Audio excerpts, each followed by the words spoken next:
November 22nd, 1963, a day that would forever change America. As President John F. Kennedy sat in his motorcade, waving to the people of Dallas, no one could have predicted that in just moments, his life and the course of history would be altered forever. A shot rang out, and with it, one of the most shocking and controversial events in American history was set in motion. But what really happened that day? Was it the work of one man, or was there something far more sinister at play? Kennedy's motorcade, a highly secured procession with Secret Service agents and police officers, moved through Dealey Plaza, watched by thousands of onlookers. The FBI had been monitoring the route for days, ensuring safety. Yet despite all these precautions, an assassin's bullet found its target. But who was behind it? The official narrative points to one man, Harvey Oswald. But as we'll explore today, the more you dig, the more questions arise.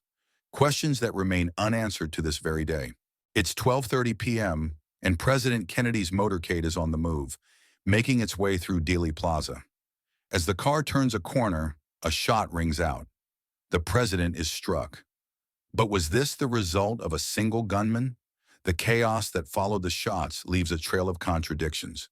The official account tells us that Oswald, from the Texas School Book Depository, was the lone shooter. But evidence that suggests otherwise has continued to surface. The fatal shot, some claim, could not have come from such a distance, and the trajectory does not make sense for a single gunman. Witnesses were scattered across Dealey Plaza. Some report hearing shots from different directions. Others recall seeing smoke near the grassy knoll. Was the president attacked by one man, or could there have been multiple shooters working in tandem? The idea of multiple shooters has haunted the investigation since that very day. Harvey Oswald, a 24-year-old former Marine, recently returned from the Soviet Union, a man with a history of rebellion against the American system, yet a man who seemed an unlikely candidate to carry out such a high-profile assassination. And yet, the government insisted that Oswald acted alone.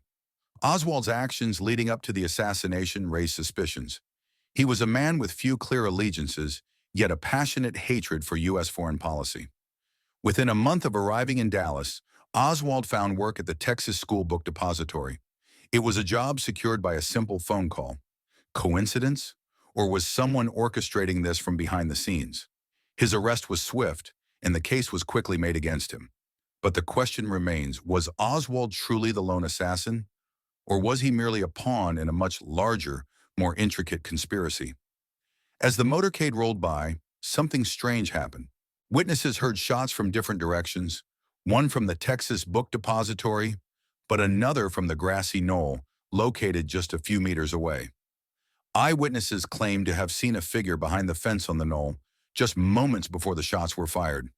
Others reported hearing gunfire from that area. Why then would the official investigation dismiss the possibility of a second shooter? One theory holds that there was a coordinated attack, a distraction from one location, while the fatal shot was fired from another. This has led many to believe that Oswald wasn't the only shooter. But what was the motive behind a second gunman, and who could have been pulling the strings? Kennedy, during his presidency, had made powerful enemies in his time as president. His handling of Cuba, the Cuban Missile Crisis, and his opposition to the CIA's operations in Latin America had many questioning his political future. Were these forces behind the assassination? Some believe that the CIA, displeased with Kennedy's approach to the Cold War, played a role in orchestrating the assassination. Others point to organized crime, unhappy with the Kennedy administration's crackdown on the mafia. But these theories are met with skepticism.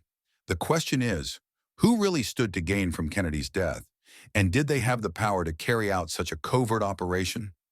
If it was a conspiracy, who were the players involved? Was Oswald simply the fall guy, or was he, too, a victim of a larger scheme? 2 days after the assassination, while being transferred between jails, Oswald was shot and killed in front of the media by nightclub owner Jack Ruby. Ruby's motives remain unclear. Did he act out of revenge for Kennedy's death? Or was he silencing Oswald to prevent him from revealing the truth? Jack Ruby had connections to organized crime, raising further suspicions.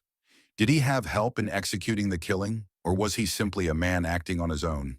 The fact that Ruby acted so quickly in front of the media leaves one wondering, was Oswald's death part of a larger cover-up to suppress the truth? The autopsy of President Kennedy was rushed and unusual. Initial reports from Parkland Memorial Hospital suggested that Kennedy's throat wound was an entry wound, indicating that the fatal shot may have come from the front. However, the official autopsy stated that the shots came from behind, which raised immediate questions about the handling of evidence. This discrepancy, along with other unusual circumstances surrounding the autopsy, has led many to question whether the evidence was manipulated to fit the official narrative. Were the facts altered to protect someone or to cover up a larger conspiracy? The Zapruder film, the most famous piece of footage from the assassination, shows Kennedy being struck by bullets. The film clearly captures the moment his head jerks backward after the fatal shot. This has led many to believe that the shot came from the front, contradicting the official story that Oswald fired from behind.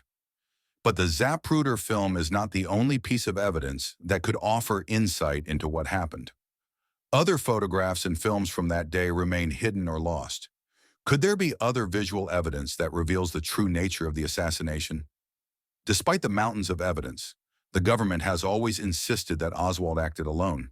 But over the years, many discrepancies have emerged.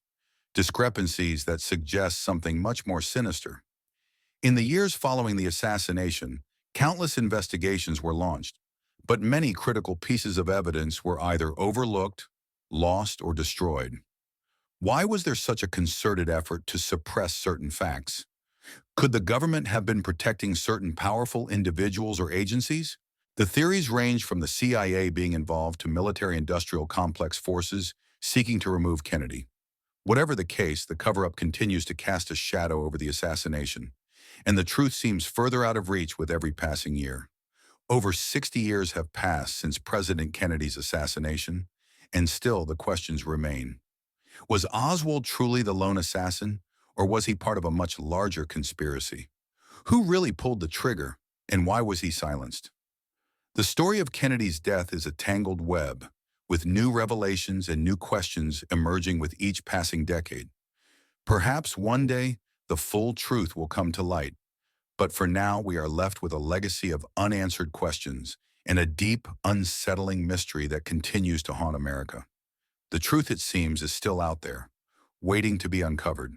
Until then, the mystery endures. If you found this video insightful and want to dive deeper into the mysteries that still puzzle the world, don't forget to hit that like button, share this video with others who might be curious, and subscribe to Funtastic Knowledge for more thought-provoking content. Join us as we continue to uncover the hidden truths of history, one story at a time. Thank you for watching, and we'll see you in the next video.